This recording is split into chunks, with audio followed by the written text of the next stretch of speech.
Magandang umaga. Ako ang inyong kasangga sa balitang makatotohanan at makatarungan.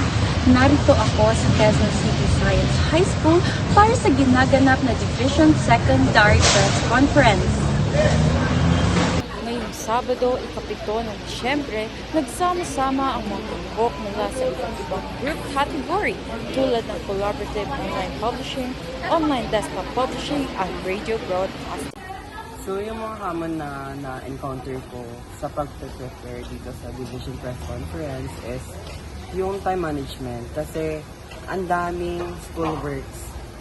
Tapos sabay pa yung mga extracurricular activity na Tapos, idagdag mo pa dyan mga gawaing bahay na kailangan mong gampanan as a son and daughter. Sa kabila ng mga hamon at pagsubok, hindi matitinag ang dedikasyon ng mga journalist upang makapaghatid ng kulay at makatarungang ulat. Ako ang inyong tagapag-ulat, magdadala ng impormasyong makatotohanan at makatarungan. Ito ang balita.